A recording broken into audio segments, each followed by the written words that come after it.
I'd like to introduce a legend himself, my guy, Forbes columnist and writer, Julian Mitchell.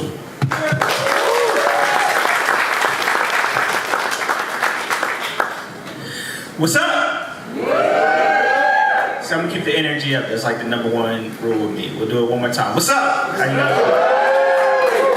All right. So many beautiful people in the room. This is amazing. Shout out to JBL and the Harmon store for opening up this venue and allowing us to have this event here, this conversation. Also, just wanted to give a shout out to all of you because I know there's a lot of people in here who are creatives, who are entrepreneurs, who are people who are finding your way and building things and doing things that are really important, that really matter. And I just want to give my respect and my salute to you because I know how hard that is and I know what that takes and the sacrifices that you make. So give it up for yourselves one time for that. So as you mentioned, for people who aren't familiar, my name is Julian Mitchell. I'm a Forbes columnist. I've been with Forbes for 3.5 years now. I started out for a 1.5 years covering music, media, and entertainment. I had a column called The Code, and it was really into getting to the mechanics behind many of the most disruptive and innovative leaders across music, media, and entertainment. And then from there, I started Get Paid to Be Yourself 3 years ago, which is a series that really profiles dynamic creatives and entrepreneurs who have built business models that are rooted in who they are.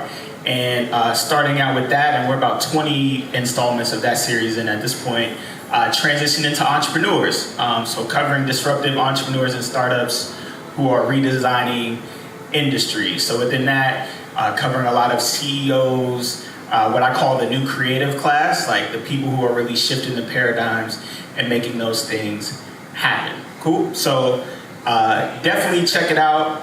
I cover a lot of people who are in these different spaces. So if you're looking for insight, information, or the blueprint, that's really what I use that platform for. Cool? So excited for tonight's conversation. I'm sure all of you are familiar with Jemele. She's an incredible journalist, voice. She's always used her platform to be honest, to tell the truth, to be bold, to be fearless. She's been at ESPN for a number of years now, and she's just continued to evolve and take ownership of her platform and her lane as a voice for our generation, sitting at the intersection too of sports, culture, lifestyle, politics, really encompassing the whole thing. So let's give it up for our very special guest tonight, Ms. Jemele Hill.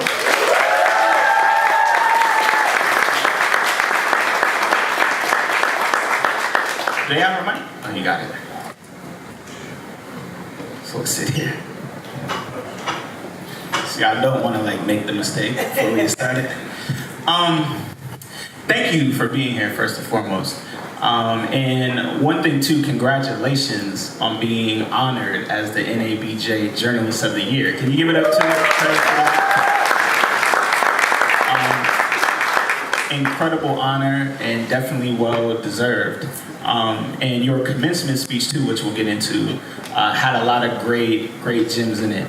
But obviously a great place to start, right? So we saw the announcement today with the NFL about, for those who aren't familiar, so the NFL just created a new quote unquote policy where players will be fined, teams will be penalized for any players who do not stand during the national anthem, right? So officially, that's the gist of it. Yeah, this is just trying to sum it up. Yeah. So from there, I remember seeing a clip exactly a year ago, ironic enough. You and Michael Smith were speaking about when the NFL or an anonymous group of owners considered Colin Kaepernick an embarrassment to the NFL.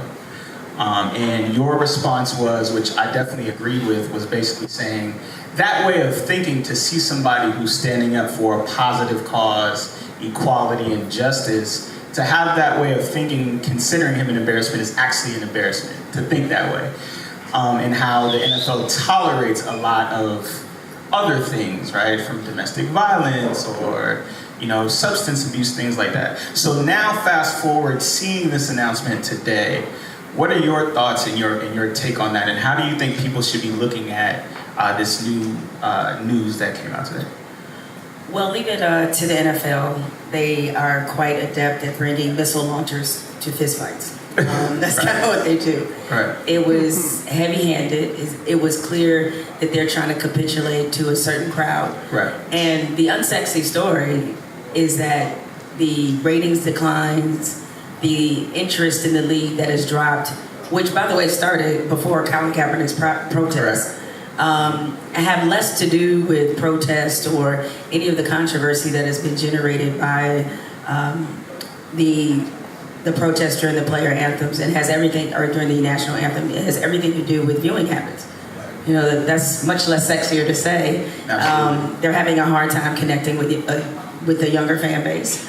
As you all know, people are glued to Netflix and other streaming services, and suddenly spending 3.5 hours to watch a football game in a sport that still can't tell you what's a catch doesn't seem quite so appealing anymore.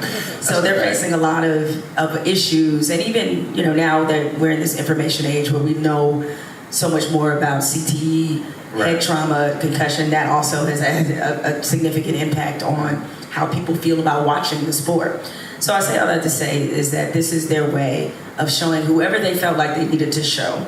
Right. Maybe the person in the White House, so that he would leave them alone and stop talking about the league. But I'm sure you can set your watch to a clip that's coming soon of him saying, see, I got them to change the policy. Yeah. He's going to take credit for it. So thank you, NFL. You have done exactly what he wanted you to do. Absolutely. And made this easy for him to, you know, claim a victory. And, you know, if you're a player right now, this is about suppressing your voice. And more importantly, it's about people in power showing the labor force who's in charge. What they probably resented about, and still resent about, Colin Kaepernick is that he was able, with just a gesture, to put them in a position of not only being uncomfortable, but also drawing attention and awareness to that dynamic of where you have majority white fans, all white owners, black players. And so it'll be interesting to see how the players handle it. We're about to go into, you know, who stays in the locker room is about to be the thing for 2018. Right. And I have a feeling that a lot of players that maybe weren't thinking about it, and this is where the NFL messed up, because I didn't expect there to be a significant amount of protests this season. Right. I think the players were still going to speak about the issues, but I think the protest itself, the gesture itself, was starting to wear out a little bit. Right. And now they've challenged them openly, because it's not about just challenging them to not use their voice. It's sort of a challenge to their manhood. And you're just going to make them angry, and this is just going to make things more contentious. So that's why I use the analogy of, like, okay, you just turned a fist fight into a missile launch. And forcefully penalizing them. Correct. Right, because I saw the statement from the NFLPA saying they weren't even consulted about the policy change, and they weren't involved, and now they're being reactionary to the news to try to combat it, but now it's actually in motion. Well, and then they put out information that said that all 32 NFL owners were in favor of this. Meanwhile, Jed York with the San Francisco 49ers has said they abstained from their vote. Mm-hmm. You have the Jets CEO, Christopher Johnson, who said that he would not be fining any of his players if they decided to do any form of protest on the field. So clearly all 32 were not in favor of this. It sounds a lot like a Trump policy. Mm-hmm. Well, it sounds a lot like the NFL was woefully out of touch, as they have been throughout this whole issue, tone deaf. And, you know, for as whatever ground may have been gained by the Players Coalition and them agreeing to give $90 million towards social justice issues, they have just undermined all of that.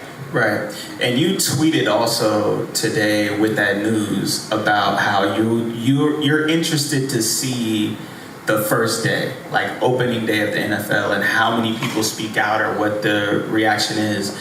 We were having a great conversation before this, speaking about James Baldwin, right? And his quote where, to sum that up, he basically says, why pledge allegiance to a flag that never pledged allegiance to you, right?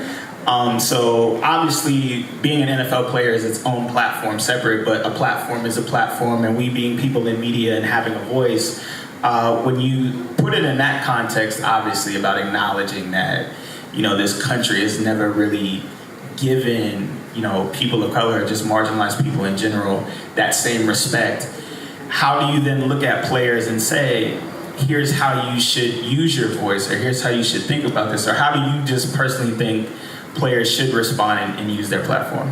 Well, I would like to see them use this as a unifying element, because this is, again, not just about the racial dynamics.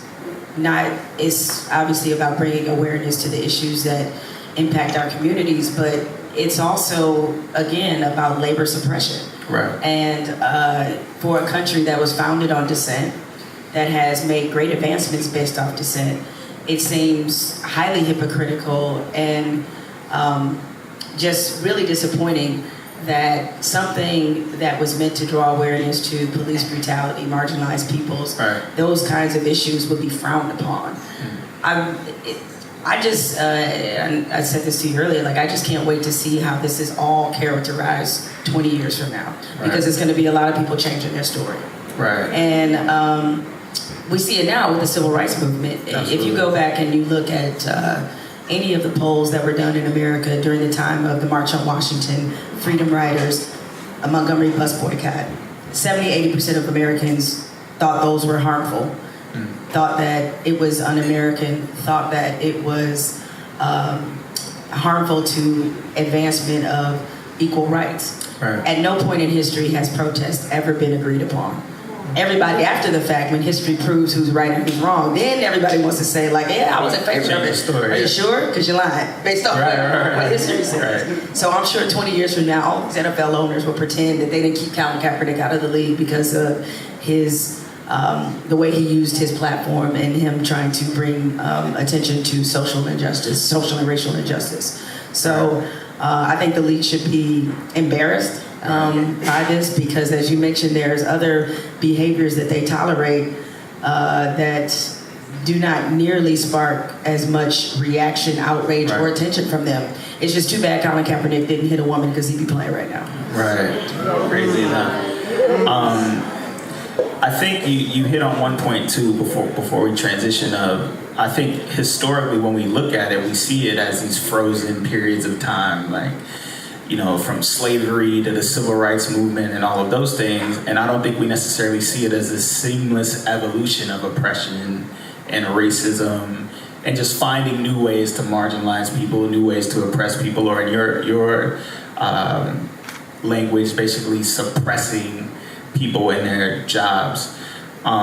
When you look at that and you think about it, how it's happened, it's just been a constant evolution through time. We also mentioned how the times feel still more segregated and more divided, than ever. So elaborate on that a little bit, just in terms of, what is portrayed in terms of, we're very liberal and the times are very open and people are protesting and they're there, to the actual reality, the perception versus the reality of the landscape socially and racially right now.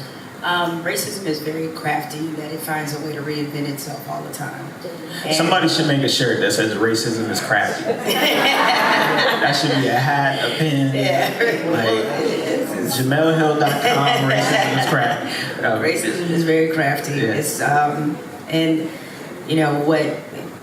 we went from outright slavery to Jim Crow, to even some of the things, even past that, post-civil rights to redlining and predatory lending. It's it keeps reinventing. And what happens is, as we acquire more things, as capitalism takes its true nature, we tend to let the fact that, yes, you have black people making money. You have people of color who are doing well, people of color who are educated, who are living in good neighborhoods. You have NFL players who are making money, professional athletes. Yes, that is all happening at the same time. But none of that is a protection or a shield from the weight of institutional racism. Just today, it's interesting how these things can often be juxtaposed. So today the NFL decides to put this policy forth about the national anthem. At the same time, Sterling Brown, who is a player for the Milwaukee Bucks, footage today was released by the police The dash cam footage. The dash cam footage where he was tased and, assaulted by several Milwaukee police officers for a minor parking violation. So that's America. Double parked in a handicap zone. And amazingly, I think he played the next day. And we're all seeing, we knew about the incident, but to see what he suffered through and to be able to play the next day. So him being a millionaire basketball player did not stop him from being assaulted by the police. Right. And that's kind of the American experience if you're a person of color. Regardless of what you attain, whatever success you have, it can be undermined, taken away at any moment based off barbecuing, golfing, double parking, the slightest things, right? Read another the other day, even peeing, apparently. Peeing while black is apparently not permitted either. Even as crafty as Black Twitter is, and as incredible as these memes are, they still don't actually resolve a lot of the issues and the things that are happening. The problem is that we as a collective people, we're tired. There's literally nothing else we can do. Right. And I don't mean that pessimistically. Like, obviously there is change that we can impact in our own communities. Of course we can do and should still do that. But we can't be the only ones fighting to end this. And for hundreds of years we have been. To a lot of other people, racism is still very profitable and is very comfortable. Right. And we have, we talk about race in our community all the time. It's no big deal for us. But in other communities, they don't.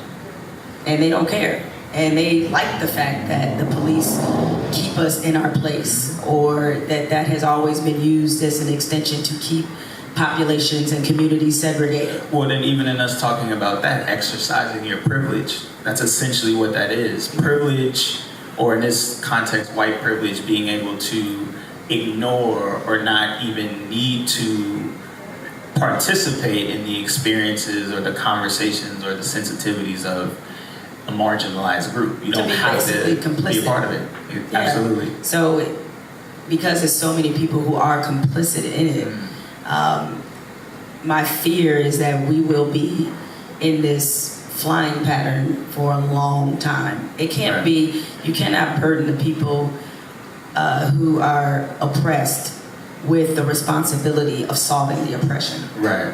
It doesn't work that way. And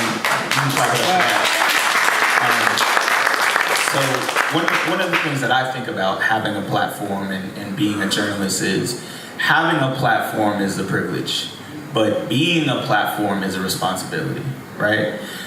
When you look at it through that lens and everything that you know, you're very knowledgeable, you're very outspoken about a lot of things, and you are a go-to voice for a lot of people when it comes to issues that happen. I think you're also in a very unique position being at ESPN, because sports sits at the intersection of politics, social issues, entertainment, media, all of these things. So you having that platform and knowing what you know, how do you approach using your platform or telling stories, or what's kind of your strategy or process behind using your platform to educate people? Well, I was drawn to sports for a lot of different reasons. I played sports. I love, of course, the competition, the athleticism, all the normal things you would love about sports. But sports is also just a lens. And, the anthem protests, what happened to Sterling Brown, what happened to, a lot of other players, it allows us to give sports permission to discuss these issues that are affecting wider society. Not to mention, at times, sports has been ahead of society. Jackie Robinson integrated Major League Baseball in 1947. The Civil Rights Act didn't pass in 1965. So sports has also been a great vehicle to connect people.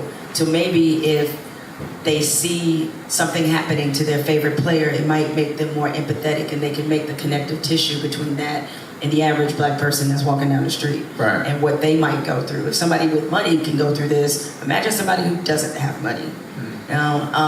So that's why I've always thought that sports is very powerful. There's not a lot of things that across the board that all races do together.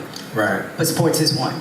So there's great power there that can be realized, and sometimes sports uses that power, and sometimes it fails to.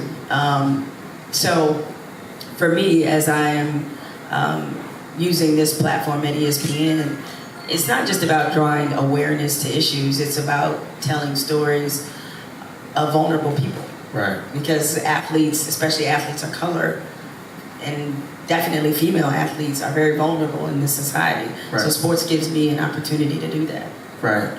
And to that note as well, you also, well, even backtracking, you obviously you played sports, so you had a passion for sports in that respect. But where did the passion for media develop and having a platform? You know, a lot of athletes may think they want to get into coaching or they want to do things like that to stay close to the game, but you took a different route. So where did that passion develop, and what were some of your inspirations early on? Well, gather around the campfire, kiddies. I'm going to tell you an old story. There was a time where we did not have the internet, and as a result, if you were a sports fan, you had to do something really crazy called read the newspaper. So, growing up in Detroit, I was a big Detroit sports fan. Yeah. 313. What up, though? Everybody got out of Detroit. See? Got jokes. It's cold and deep. Yeah. Lifelong winners. Jay. I love Detroit. I go to Detroit, but I visit Detroit. Just the shade. We're going to get to the love of your city. We're going to get there. No. It's going to be a slow, gradual process there. No, but like and so because I did love, those sports teams, the Right. only way I could keep up with them is by reading the newspaper. So you read the sports sections, or I read the sports sections, because we were two newspaper city, and so I already was a voracious reader. I already loved to write. Right. And by reading sports columnists and sports stories, I fell in love with journalism. Right. And, so this is the only thing I've ever wanted to do, is to specifically be a sports writer. Now, is that something writing and things like that, is that something you specifically picked up early on? Like Yeah, high I school? did. I used to write short stories and poems and mini novels and all kinds of things. So it was always a great escape for me. And having that early passion for it, it was just, as I said, it was just like the only thing that I wanted to do, even though I didn't know. There were some black sports columnists in my town, so I certainly read them. But I didn't know really any black writers that were in my vicinity, Right. in my my world.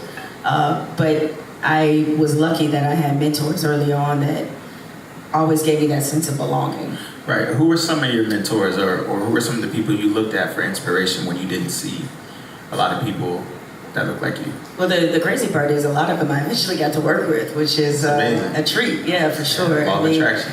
In Detroit, they had this high school journalism program that, that it was for Detroit area high school students. And so I got to spend a summer working at the Detroit Free Press, 20 hours a week, learning the newspaper business. And I was assigned two mentors who were women. One, Rachel Jones, and the other was Janet Howard, who I later worked with at ESPN.com, and she's now a columnist for The Athletic. And having their influence in my life early on, again, I think for people of colors, and especially for women, especially in an industry like sports, which obviously is very male-dominated, Right. it's important that you not only have, a certain confidence about yourself, but you have to feel like you belong, that you have just as much right to be here as anybody else. And so I was lucky that I had that at an early age. So I never looked at sports writing as something I shouldn't be doing, or that was weird because I was a black woman, and black women don't write about sports. And as I evolved throughout my career, there was a number of different people who I looked up to, whose careers I wanted to emulate. Michael Wilbon, Claire Smith, who is now a senior editor on the Baseball Tonight team in the Baseball Hall of Fame, a black woman writing about baseball her whole life. Wow. That's unheard of, Right. for the most part. But I read her when she was writing for the Philadelphia Inquirer. Wow. And so, because I was such a journalism nerd, I was able to know about a lot of writers of color and from afar. And it's important to remember, whatever industry you're in, you never know who's watching you.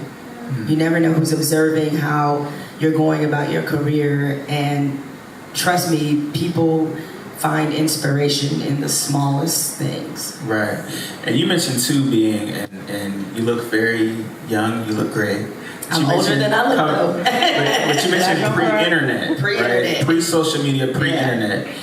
How did you approach opportunity, whether it was finding it or creating opportunity for yourself? And then at that point, looking at the industry from that vantage point of seeing it then in the era of newspapers and things like that, what was your outlook on the media business and getting into it before you did? Well, I think we all, especially, if you're a person of color, you have that, it's like, it's in the Black Parents Handbook.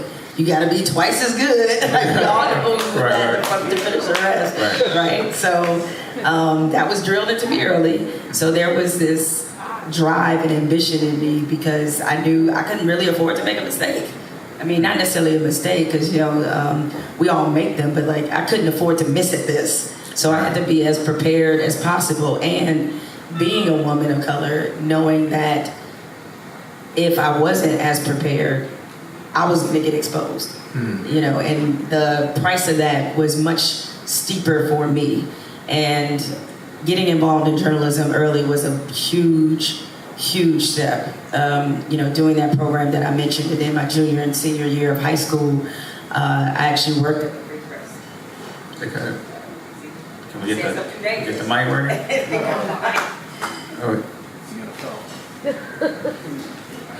What high school? Mumford High School, Mumford, in the house. West Side. Mustangs. Anyway, so I worked at the Free Press my junior and senior year of high school, answering phones in the sports department. I was able to have some professional clips by the time I went to Michigan State.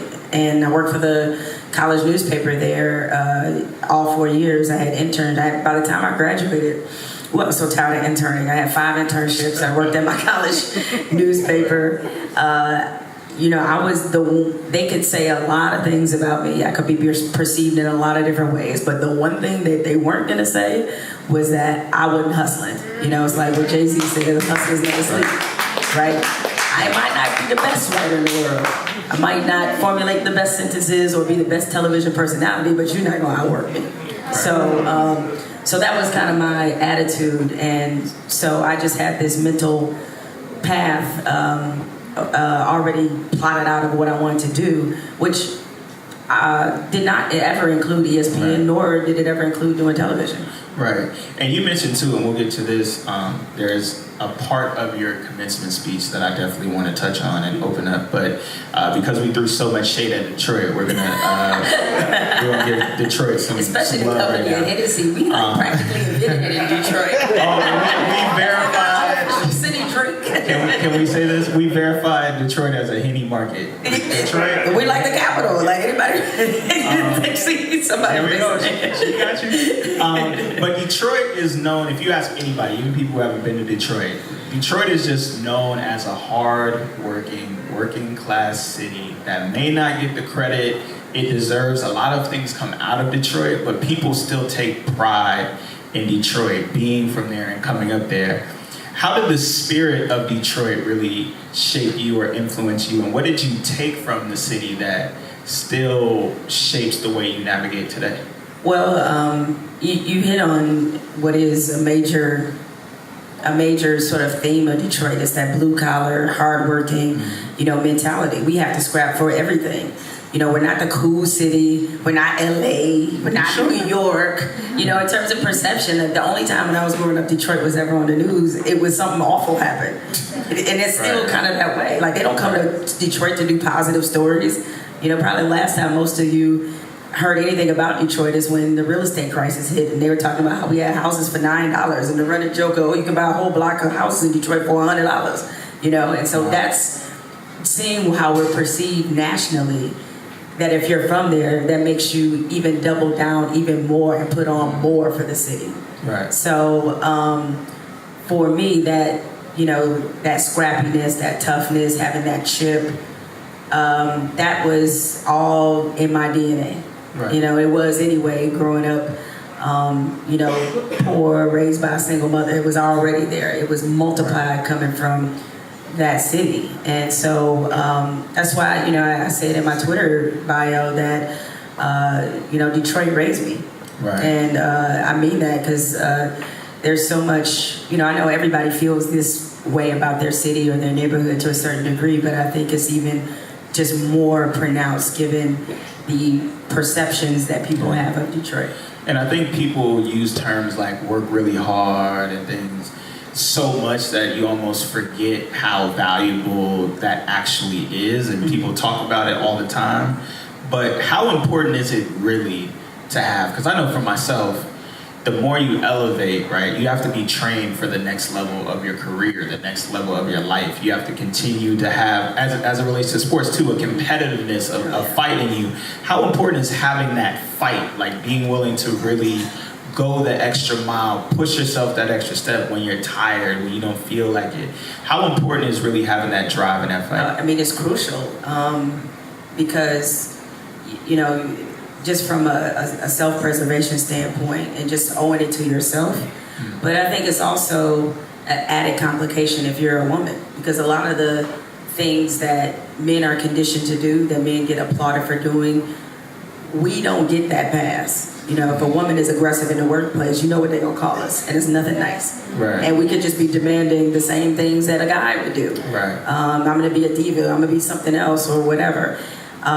So we almost have to condition ourselves out of that, and especially if you're a black woman, what the perceptions are if you are about your business, And Zama St. John, not to interrupt you, she said at Tech Connects, it was interesting that she would outperform her goals, she would excel in every aspect, but she always got a negative mark on her review about her presence, about her attitude, or about her confidence. Like, people responded to that.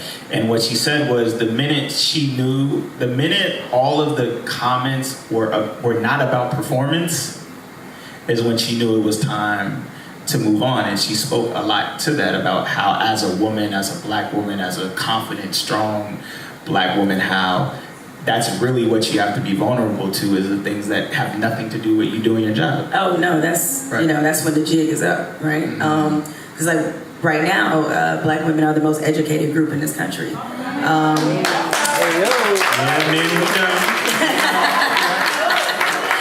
the most educated group, but when you look at what that gender pay scale looks like, we're at the bottom, right? Because there are groups ahead of us, and groups that don't have nearly as much education as we do. So the fight is sort of twofold for us. It's like we're battling both gender and race simultaneously all the time. So it's this weird juggling that goes on, and certainly for me, and I know Bose too, she's amazing, that I've always looked at it as, I can't really, I'm just not going to apologize for my success or where I am. I'm not here to do that. I mean, I owe me, I don't owe you. I think, especially in this profession, it was, I played the angles a lot. And I think we all have to be politically crafty wherever we work. Right. Understanding the difference between mentors and allies. Understanding how to develop and navigate relationships so that when your name is brought up in the room, one or two people, if not more, can say, oh, I think they'd be great for that. Or I think that would be, a great challenge for them. And I had to, sort of fight against some of those conditioned instincts, because I think a lot of people of color, we sort of come from homes, or it's been instilled in us that, when we go to work, we should just do our work, put our head down, and that's it. But it takes so much more than that to survive in corporate America. Right.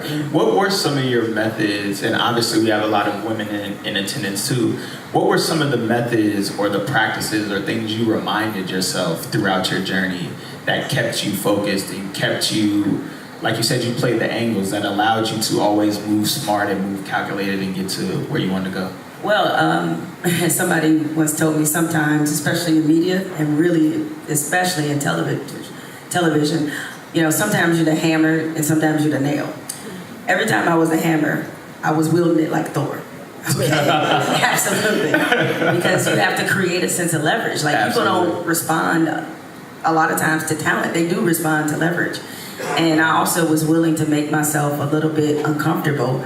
I think it's Sheryl Sandberg who talks a lot about this in Lean In, is that if there's a position that's available, a guy will look at that position and it could be 10 qualifications and he may have one. And he'll be like, yep, I can do it, right? A woman will look at that list, she'll have 9 of the 10 and worry about whether or not she can do the job. And so I try to erase that mentality of thinking I had to be perfect at something in order to deserve it, and say, you know what? I don't know if I can actually do this, but I'm gonna try it anyway. Like, I didn't know, of course, we see how it turned out, but when they came to us and offered Mike and I Sports Center, I never wanted to be a Sports Center anchor, but the way they positioned it and how they sold us on it, I was thinking to myself, I think I can do this. Even though it's not something that I would have naturally thought I would do. Now, at the end of the day, us not being there was more about creative differences and not our ability to do the job. But if the worst thing on my resume is that I was at 6 o'clock Sports Center for 13 months, I'll take that. Right. All right, okay. Right. Some people have far worse things on their resume than that. So right. You have to be willing to make yourself a little bit uncomfortable to see perhaps the greatest growth, both personally and professionally. Like me making the move to TV. Oh, and also I would add this. Definitely don't be afraid to make money moves. Definitely not. Because at the end of the day, hold on, say that again. Do not be afraid to make money moves. Like, the whole reason I started doing TV, real talk, was because I looked at, I remember I saw a story that Matt Lauer was making $20 million a year, and I was like, damn. You see how this TV thing gonna work out right quick. So of course, I have a passion for telling stories and journalism and commentary. That's all good and well, but I'm also in this to get paid. So seeing that was, sort of eye-opening. Like, the potential and the ceiling for television is so much higher, generally speaking, than it is for a sports writer.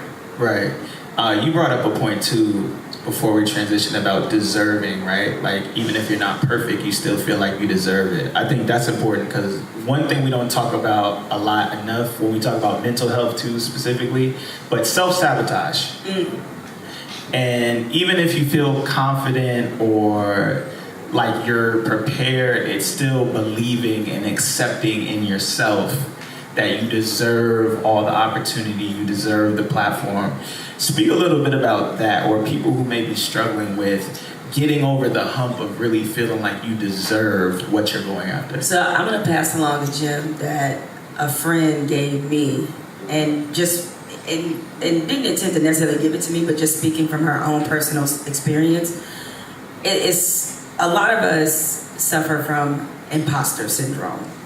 And what that is that even as we're accomplishing great things or doing stuff and working hard and all that, there's just something in us that feels like that people are going to find out we're a fraud, that we really aren't as good as maybe the results indicate, or we're not as prepared, or we're not as something. So you sometimes can self-sabotage that way by thinking that there is something in you that is not real enough or hasn't done enough to be here.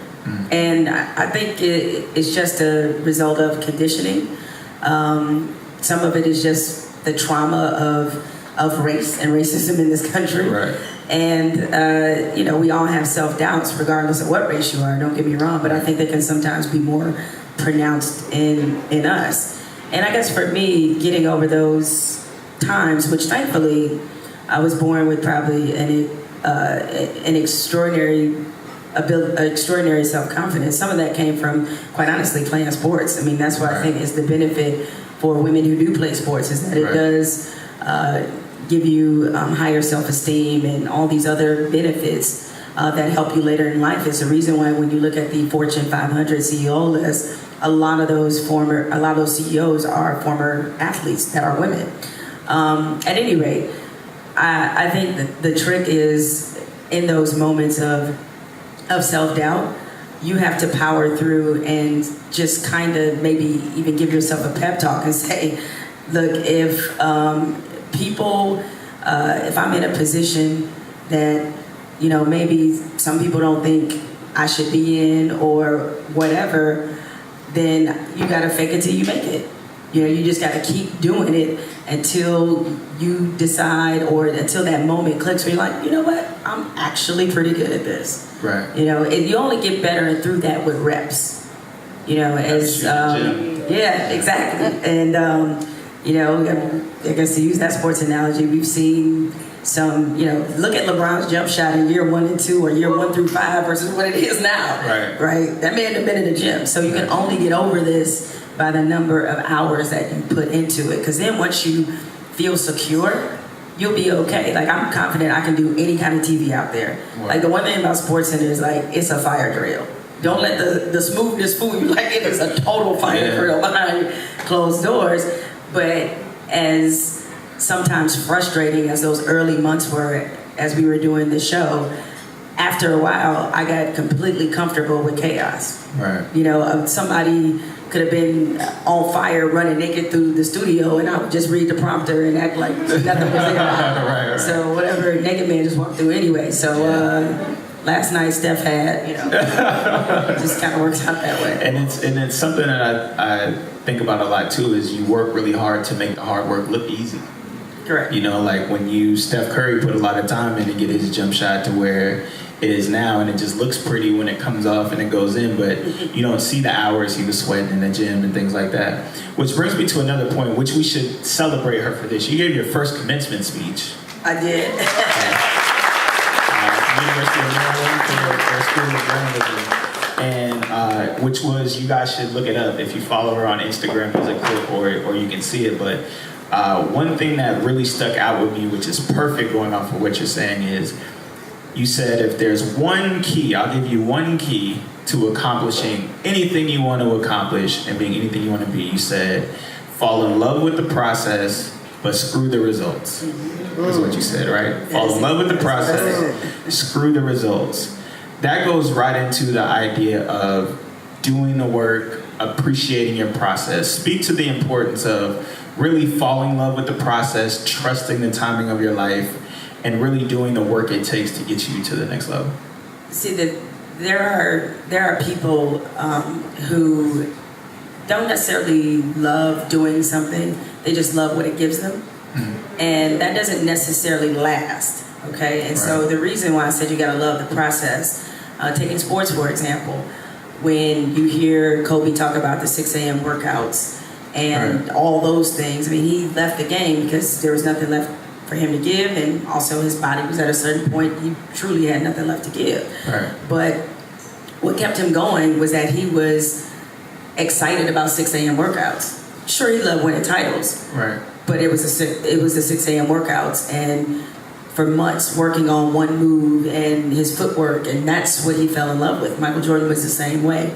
LeBron's the same way. Highly successful people, though they get results that, you know, $90 million contracts and, you know, fame and glory and championships, those come as a result of. And I think a lot of times, especially, I notice it now in this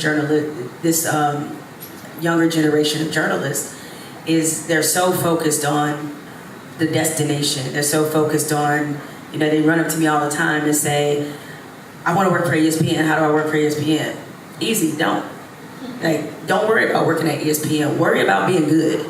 You know, they asking me about, you know, what can I do to build my brand? How you gonna have a brand without a product? Mm-hmm. So it's just so focused on those things, and you'll be okay. You know, our business in particular, if you're in journalism, it boils down to real basic things: accuracy, truth, fairness, telling people information that they don't know, putting things into context. Regardless of if we are doing those things on a stone tablet or on our phones, that part never changes. So focus on being good at that. Right. Yeah. And you and I both, as savvy as we are and may continue to be in the digital space, we practice the written word at the end of the day, right? So in this time of social media and everybody's about content and videos and everything short, how important is really perfecting your craft as a journalist and producing quality work and telling great stories and just the overall power of the written word in a time like today? Well, it will never go out of style. That's for one. But that's sort of what I meant about the method doesn't necessarily change. You can tell a powerful story through a digital feature. Right. You can still write, even if you do a feature for linear television, you can still write a hell of a script to put a feature together. Right. Writing, you don't have to write 10,000 words for it to have impact and weight. Right. But I do think that if you're able to write well, being concise, simple, powerful, that's everlasting. And especially now as we become, we are a digital society. Right. It actually makes me appreciate the written word even more because a lot of people don't know how to communicate. Like that really is a gift, to be able to do that. And, if I tripped out because I learned not too long ago that like they're not even teaching kids how to write cursive anymore. Yeah. Which I was like, what? All that time I spent with that ruler trying to get that, and all of a sudden y'all not doing it in cursive. Right. And I realized that because of the technology, we're going to quickly be a society that doesn't, write. You have teachers complaining that students are writing papers in like text message language, like not even capitalizing stuff. Which I'm just like, what? I find this to be egregious. So there will always be power in writing. I mean, just how easily you recited James Baldwin. I can remember I feel like I can almost recite letters from a Birmingham jail, right? There is some impact about words that is lasting and stays with you. Right. And then take a shift, because when you spoke about destination and how everybody wants to get to a destination and people doing it for other reasons, they want to do it for what it gets them. When I think about purpose, or when you find your mission or your intent, it's not about getting to a point, it's about how far you can take it. At that point, it's like, how far can I take this before they shut the lights off? Right. But I think in that same vein, you have people now that get excited because they did something great one time.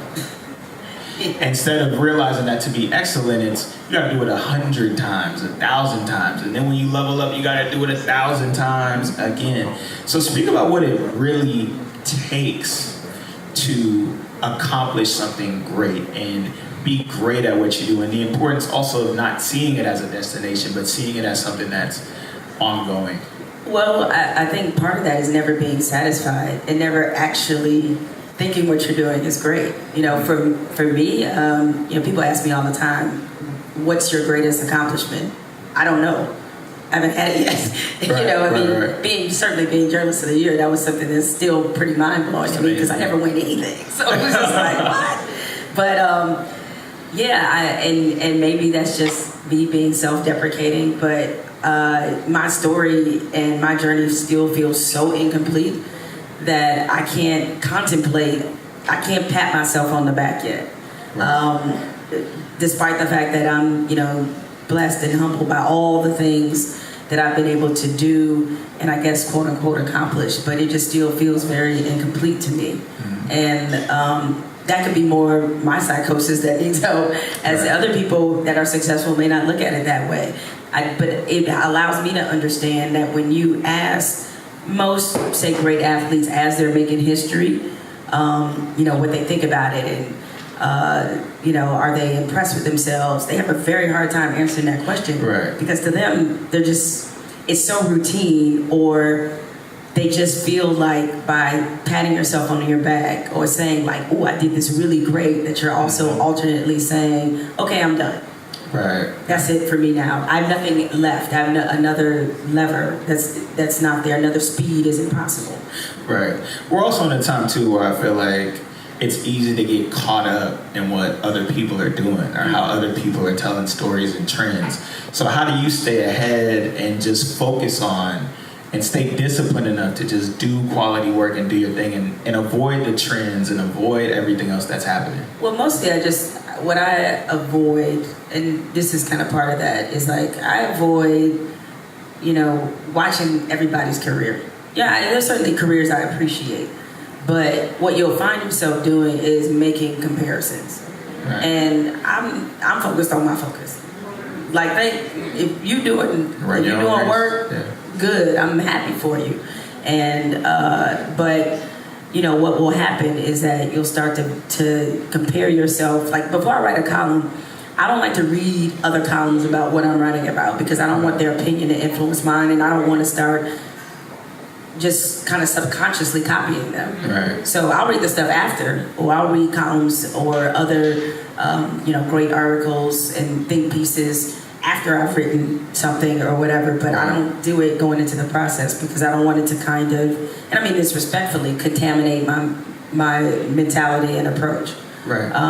So that's just really just a confidence thing. You have to be confident in knowing that if everybody's rushing over here, I'm gonna just stay right here. Right. Yeah. And I know for me it's hard too because having covered so many different topics and industries throughout my career and having an opinion on so many different types of things, it's hard to pick and filter through. Like, what am I going to address? Or what am I going to use my platform to talk about? How do you sift through or know, okay, I'm going to tackle this or I'm going to pass on this? Or this is something where I feel like I have to speak up and use this platform, or I'm going to let other people address that situation? Well, that's one thing I think has been a real benefit to me not doing daily television.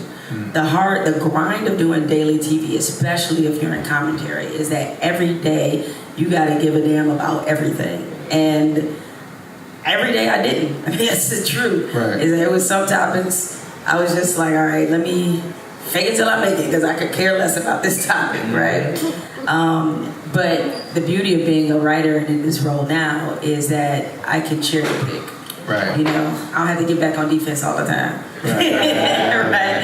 And but for me, with everything I write about is from a point of passion. Right. It starts there.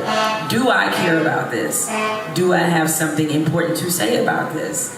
Why does this resonate with me? Is this a good story? Right. If it checks all those boxes, I'll write about it. Like I'm gonna write about the anthem. Right. And, obviously it's a hot topic, it's news. Although I can't decide if I'm going to write about that or about the Milwaukee Bucks player. I have to think about that. I'm going to have to pick. And that'll be tough. Maybe able to interweave them a little bit. Yeah, I know. That's what I was thinking. See, yeah, great minds. I'll always pick it from that standpoint. And that's what I love so much about the new role is being able to think think more narrowly. Right. And more selectively. Right. And I think we only have a couple more questions. We'll open it up to the Q&A. People talk a lot about telling the truth and being real. Everybody's like, oh, are you real? 100 emojis under everything. But the real cost of telling the truth and the price you pay for being honest and using your platform for truth. Speak about that, the reality of what comes with being somebody who's willing to boldly and confidently share your truth and share your perspective? Well, we were just talking a minute ago about being able to decipher what Right. you want to dive into. Right. It works the same thing with truth. There are truths that you can't deny, certainly that. But whenever I decide to speak up about something or speak to something, I don't speak to everything for a reason. Because I do think there is something to be said for preserving your voice, preserving your sanity too, as well. Right. And for me, I understanding that because there is going to be an inherent cost, am I willing to pay that? Like if it goes totally bad, am I willing to? And can I live with it and be like, okay, all right, I knew that could possibly happen, but I'm good with it. Because people ask me this all the time about with the Trump stuff. I believe this. If the conversation wasn't had with me, and there was no whispers it was going to be had internally, but had that cost me my job, I would have lived with it. Right. I would live with it because I feel like I'll be on the right side of history. Right. And so I can live with that, right? Is what I can't live with is, me being disingenuous about something or, whatever. But I think with all of us, we're gonna pick our fights for sure. And some of it is the nature of my personality. Like there are some people, and this is not a negative, but there are some people who get fired up about everything. Right. And all those people who can do that. I'm one of those that I'll let 20 fish swim by, but that 21st one that I care about, I'm bringing the hammer.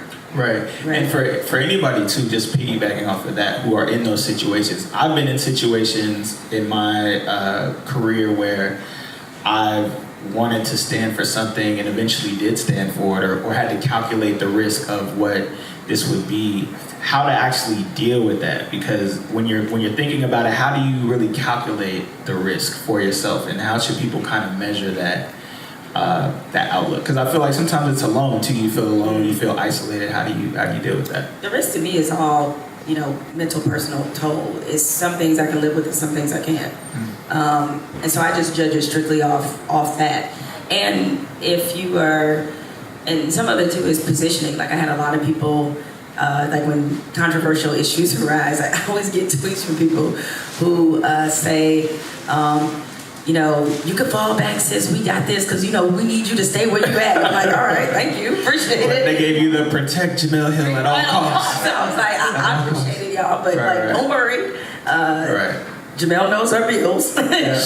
She knows that rent is due regardless. So and Jemele is still employed. For anybody still employed. For some reason thought not. Yeah. Despite rumors otherwise. Right.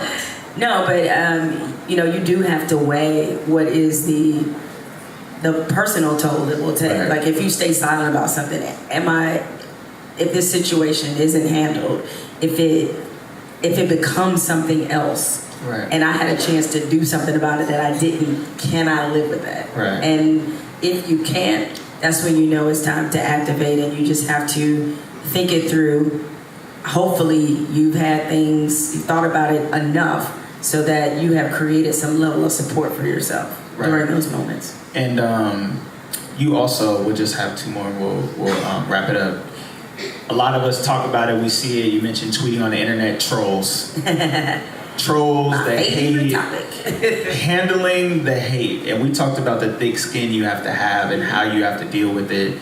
But elaborating on that, I think we're in a time where we all make ourselves vulnerable when we share, when we create, when we put stuff out.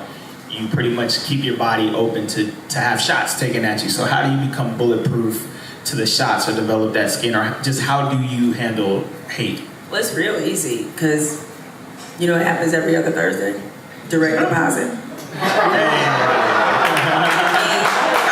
me what I want. Guess what happens on Thursday? All right. So I'm more fascinated by them being so mad sometimes. Mm-hmm. And then there are days, and I think this just applies to real life, and especially women, we know this all too well. Right. There are just days you got time. Like, I got time today, so what you want to do? And so there are just times where, just for my own amusement, I just want to make an example of some people. Because if they're clamoring for attention, I'm going to give you the attention you deserve. Since you wanted it so bad, here you go. So I specialize in deleted tweets and deleted accounts. Please do. So, because, I don't think you can't go down the rabbit hole to the point where it impacts how you conduct your business, where it changes how you think in terms of not like being in an open-minded kind of way where you start, if you're a writer, worrying about how people will react. Right. You just got to speak your truth and just handle whatever comes with it. And especially if you think you're right, then when they come at you, then you know how to defend yourself. So I don't respond to everybody, but I take Twitter and social media for what it is. You should remind yourself often, it's just a small percentage of the world. Like, it's plenty of people, they jump stupid on me on social media all the time. But when I get out in public, when I'm in this atmosphere, just walking the streets, it's all love. And so you have to remind yourself that those people that are on the keyboard, they're just emboldened by the anonymity.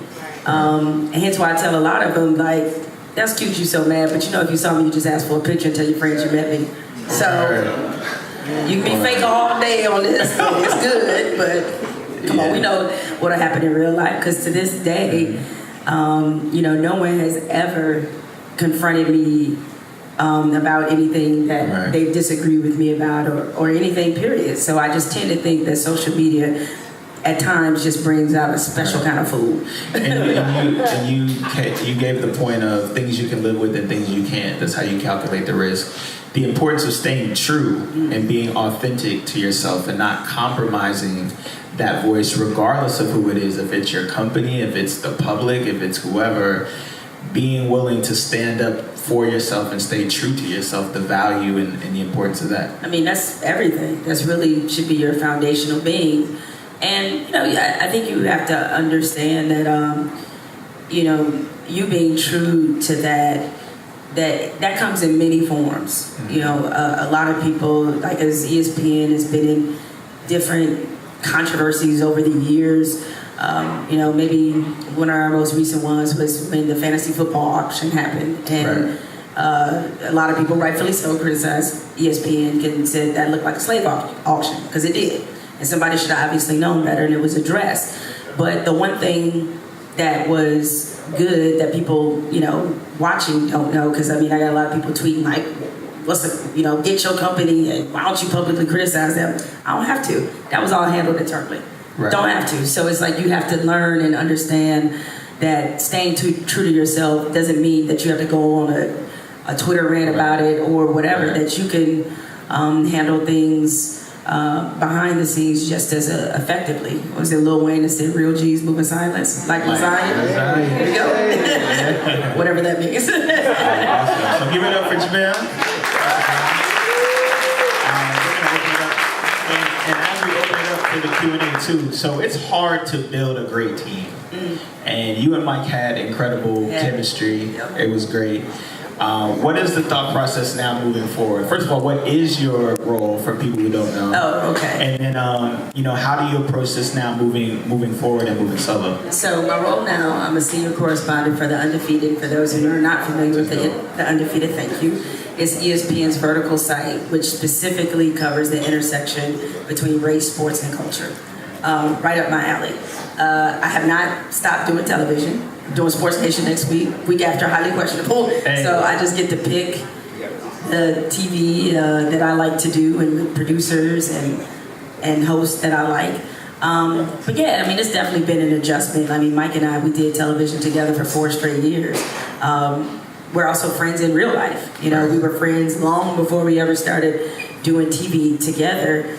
And I think that was probably the toughest part of everything that happened with the Six was that it felt like one of those sort of relationship situations where you might be really in love with somebody, but the friends and family done broke y'all up. You know what I'm saying? Right. And you're like, but we didn't even have to be broken up.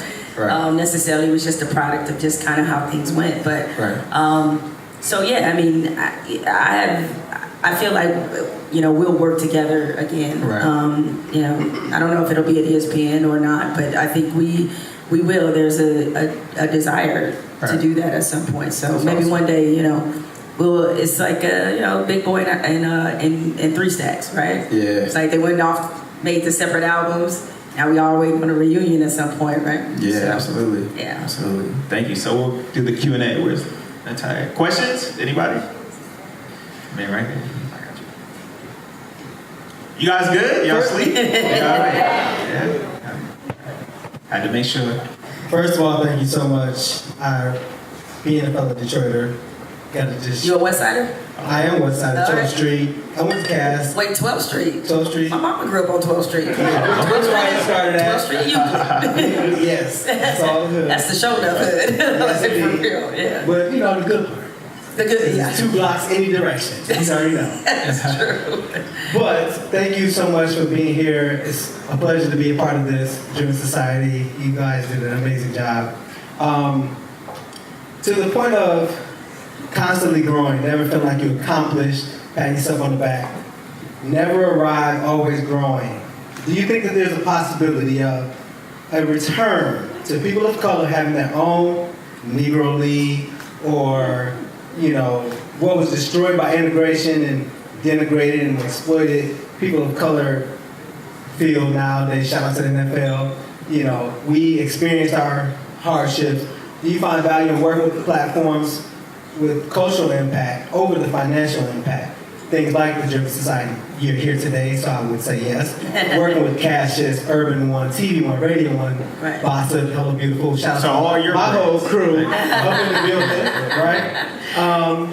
Is there a place where we can get back to that, or is that something that's viable and allow that to live concurrently with the mainstream thing? Because that's never going to go away. We're always going to want to play in the mainstream place. But I think just maybe it's opened up a space for us to have our own thing. And is that realistic, and how do you feel about that? No, I do think sports-wise it would be a challenge because it feels like that horse has already left the barn, so to speak.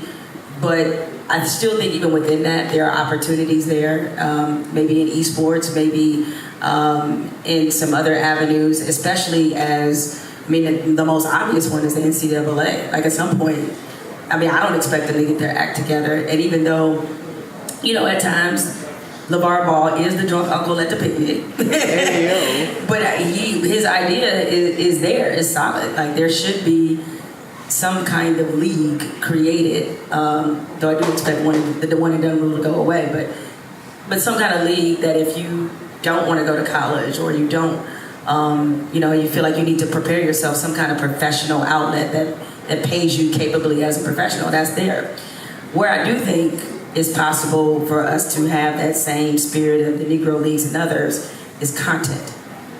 That is where we have seen a tremendous amount of ownership from Absolutely. people of color. You know, you look at Shonda Rhimes and Issa Rae and you know, Will Packer and all these different people. You know, the fact that Netflix can't write checks fast enough for the creators of Dear White People. Like there's so much there in content, and it's part of the reason why, you know, last August I started a production company, me and my best friend from college. You know, we're both writers by trade.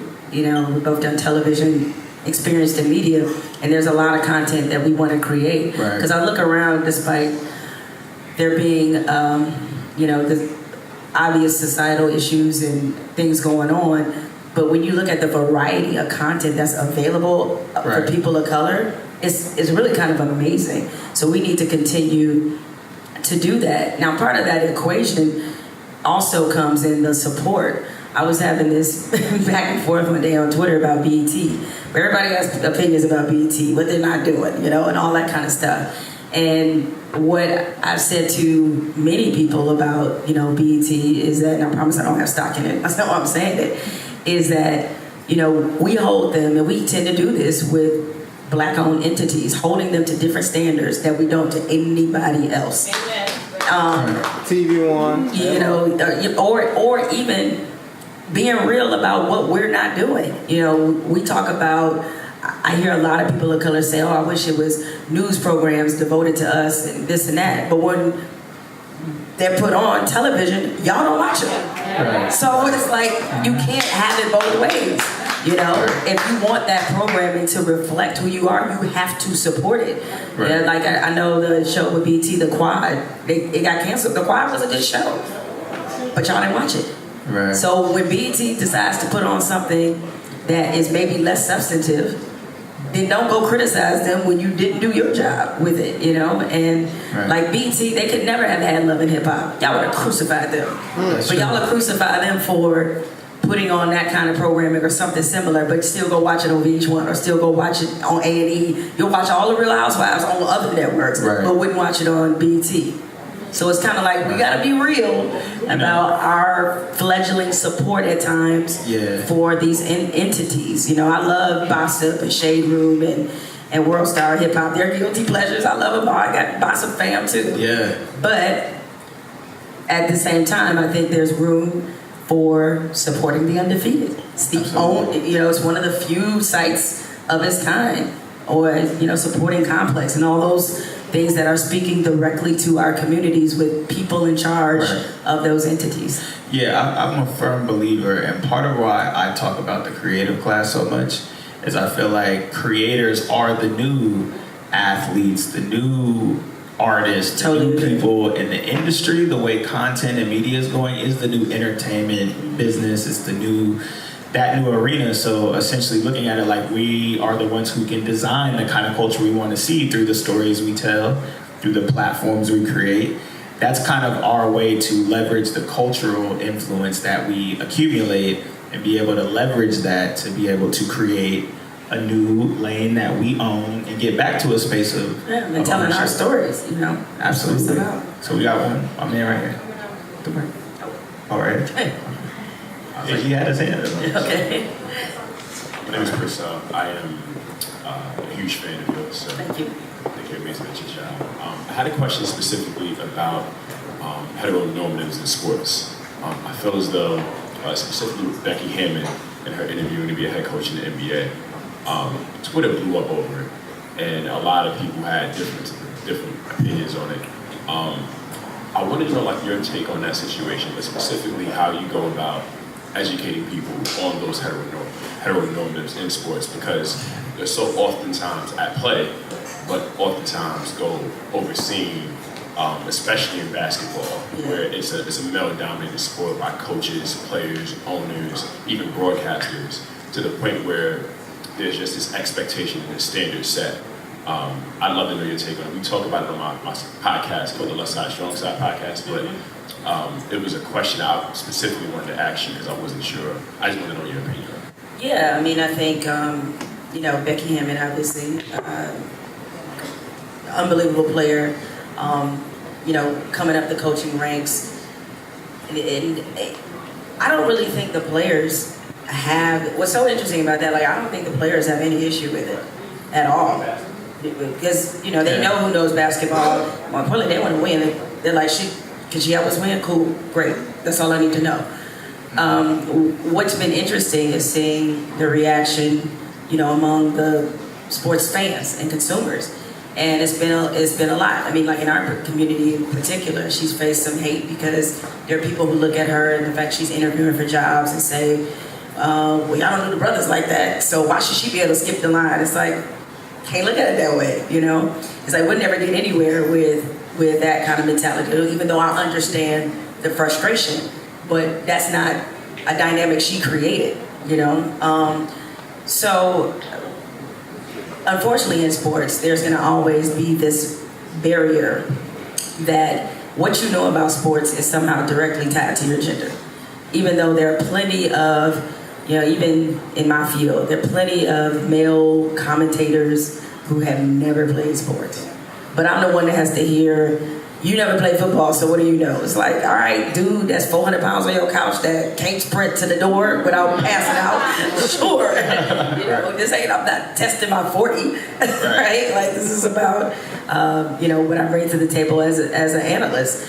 But, so I think the general culture, especially that likes to demean the accomplishments of female athletes and make them, despite the fact that in basketball, there's so many comparatives that are there. Okay, you can dribble, doesn't matter the gender. You got a left hand, you got a left hand. Okay, that's the part that needs to evolve. I think the organizations in the NBA is there.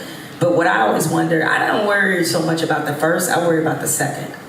The second is where you really figure out, are they in this for real? Is there a real desire to see women integrated into the man's game? So who's coming behind Becky Hammond? Is somebody gonna hire Dawn Staley? Is somebody gonna, so that's what I would kind of watch to see whether or not their interest as a league is genuine in terms of integration. Awesome. Thank you for your question, man. Okay, my name is Roland Morsi, and I have 2 questions for you. I've heard you speak in the past, and you talked about your time in Central Florida, and the moderator, he asked you a question about who is someone that has influenced you or impacted you. Mm-hmm. And I kind of believe, or kind of in my memory, I think that you talked about your time there, a professor that you had, so if you can kind of let us know who that is and kind of tell us about how he helped you. And then my second question would be about, it's not really about the tweet, which I felt the same exact way when you tweeted. It kind of made me feel Like I felt like I had similar feelings as far as what you said. So I guess another question I would think about is when it goes to First Take, I guess what would be the kind of differences or I guess adjustments when it comes to, I guess, the 6, because I feel like it's like different planning. Because that's the kind of the time when I didn't have a job, so I used to just sit at home and watch it on bed. So yeah, I think those are the 2 questions I have, is one about Central Florida and then one about the difference between the 6 and First Take. And you said with Central Florida, you asked me specifically about a professor? I feel like in the past, like in Michigan State, I saw you speaking there, and you were saying about somebody. Yeah, maybe I was referring to, because I was an adjunct at University of Central Florida for 2 years, and so I could have been talking about Dr. Keith Harrison, who this is part of the DeVos School of Sport and Society, run by Dr. Richard Lapchick, who is one of the foremost civil rights leaders in his whole family. He's an amazing person, has done a lot, has been on the forefront of fighting for equality, gender equality, racial equality. Like both Dr. Harrison and Dr. Lapchick are close friends of mine, and certainly somebody who both of them I still have a good relationship with. And when I was living full-time in Orlando, were kind of instrumental in me embracing the community, fitting in there, and that sort of thing. So may have been those 2 you may have heard about. Now, as for your second question, was the question just about the differences between, you said First Take and the 6? Is that what? Right, because he started asking you kind of about like the past as far as your time on the 6. That's kind of like their hand. Yeah, he was saying the difference in format and style, or like the purposes of both shows. Oh, okay. So, as anybody's seen First Take, it's somebody.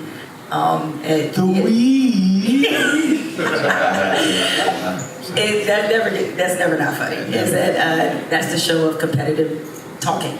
Right. Okay. Pretty much, that's a good way to look at it. Competitive talking, and I did the show for many years. I mean, Skip was there, and it's set up for tension, right? It's like, that's not to say, when I say set up, I don't mean you're being told your viewpoint or they're staging anything, but the trick of the show is that they're trying to get flashpoints, right. Get you to flashpoints. The 6, and this was, I think, why it was a bit of an odd fit for Mike and I to be on that eventually, is there is an expectation that people have when they hear SportsCenter. You think news, highlights, that's what it's meant to you, most of you guys, your whole life. But the thing that makes being at 6 o'clock really tricky, what am I showing you that you haven't seen? Everything happened the night before. Right. I don't have anything to show you that's about to happen, There are certainly, sure you have your day baseball and maybe some clips that go viral, but there's nothing to show. Right. And so it makes it a bit of it's been a bit of a trouble spot for the network right. for years now because of that. And so Mike and I, the original plan, what they wanted us to do was bring over how we discuss things from his and hers. And the funny thing was that we would often run into people in public and they would say, "Oh, I love you guys, I love your chemistry, really loved his and hers, I don't like you at 6 o'clock." I'm like, "Why don't you like us at 6 o'clock? We're the same people." But they had been mentally programmed that when I turn on SportsCenter, I need to see this. Even if I've seen it 30 times, this is what I need to see. And so it wasn't, I guess, in hindsight, it wasn't surprising that they wanted to evolve the show back into a traditional SportsCenter. Right. The tough thing about that, and this is just a challenge linear TV faces in general, is that, the younger audience does not process television that way. Right. The younger audience, they're interested in sports culture. They want to know LeBron and the Skittle shoes he wore, or why his suit's so tight, and all those other things. They want to know about the culture and the conversation happening outside of the game. Right. But traditional sports fans don't.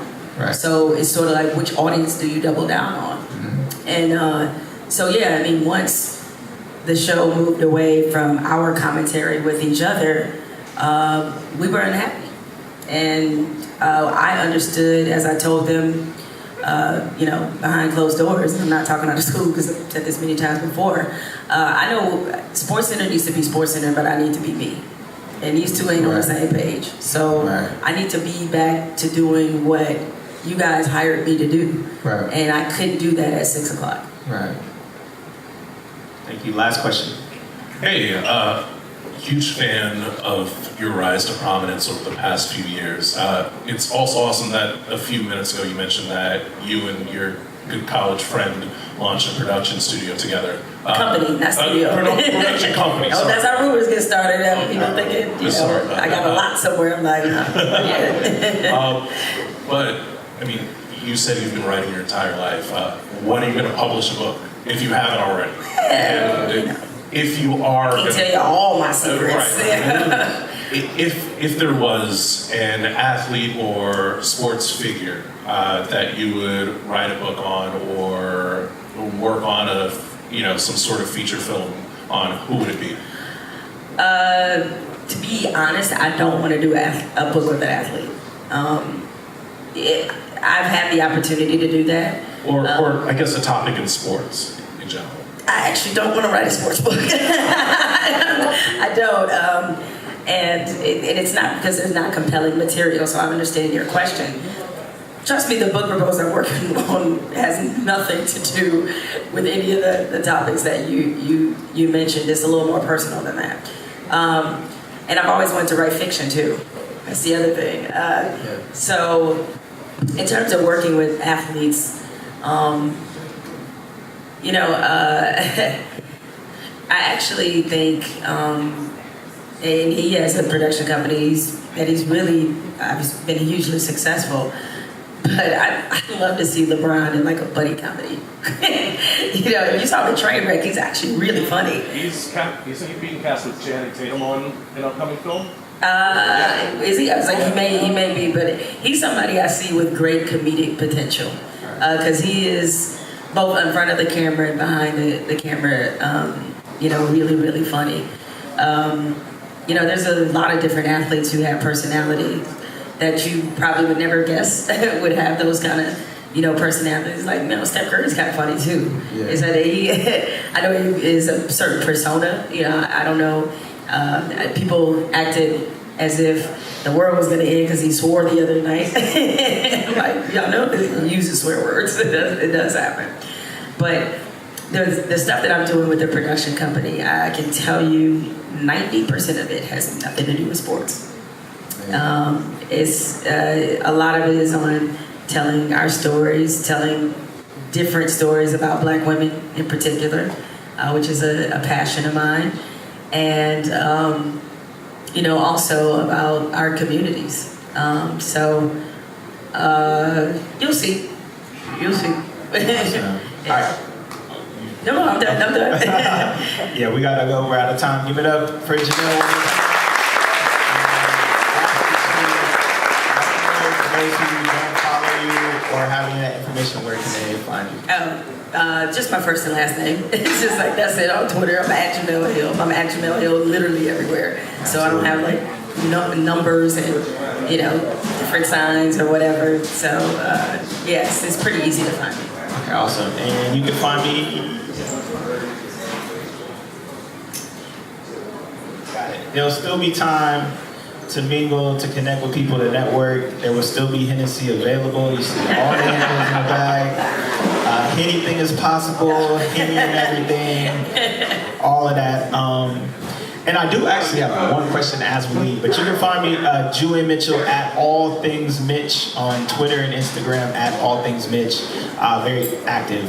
One thing we didn't touch on as we leave is a lot of people don't know what their mission is or what their purpose is. And Will Smith described it as, think about the thing you do most naturally that impacts the most amount of people. That's how you know what your purpose is, right? So think about the thing you do most naturally that impacts the most amount of people. But for you, for people who are saying, whether they know a little bit, I want to be in sports media or whatever, finding out what that thing is, what that purpose or your mission is, like, what would be your advice to them? It's the old guidance counselor question. What would you do for free. Yeah, so that's what I said. I wrote my whole life. Right. You know, so I've obviously written when I wrote for free, and I still wanted to be a sports writer, even though my senior year in college, Time every year they put out top 100 professions, right? They rank them based off opportunity and money. Journalist was third from the bottom.